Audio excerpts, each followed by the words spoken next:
छत्रपती संभाजीनगर शहरात भोंदूबाबांच्या फसवणुकीचा प्रकार समोर आलाय।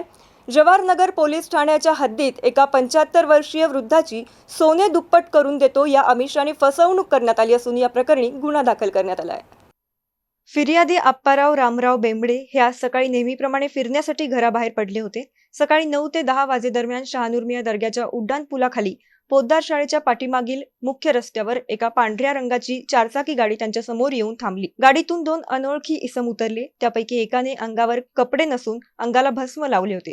त्यांनी स्वतःला उज्जैनचा नागा साधू असल्याचे सांगत सोने दुप्पट करून देतो असे आमिष दाखवले। विश्वास बसावा म्हणून त्याने फिर्यादीस 500 रुपये व एक रुद्राक्ष दिला। यानंतर वृद्धाकडील सोन्याची चैन आणि अंगठी दुप्पट करून देतो असे सांगून घेतली। काही पावले मागे जाण्यास सांगताच आरोपी चारचाकी गाडीतून वेगाने पसार झाला। या फसवणुकीत फिर्यादीकडील अंदाजे 70,000 रुपये किमतीची सोन्याची चैन आणि 40,000 रुपये किमतीची सोन्याची अंगठी असा एकूण 1,10,000 रुपयांचा मुद्देमाल लंपास करण्यात आला आहे। या घटनेनंतर बराच वेळ आरोपी परत न आल्याने आपली फसवणूक झाल्याचे लक्षात येताच आप्पाराव बेंबडे यांनी जवाहरनगर पोलीस ठाण्यात तक्रार दाखल केली आहे। पोलिसांनी अज्ञात आरोपींविरोधात गुन्हा दाखल करून तपास सुरू केला असून सीसीटीव्ही फुटेजच्या आधारे आरोपींचा शोध घेतला जात आहे। सोने दुप्पट, चमत्कार किंवा भोंदूबाबांच्या आमिषाला बळी पडू नये असे आवाहन पोलिसांकडून करण्यात येत आहे। या घटनेमुळे शहरात खळबळ उडाली असून नागरिकांनी सतर्क राहण्याचे आवाहन केलंय।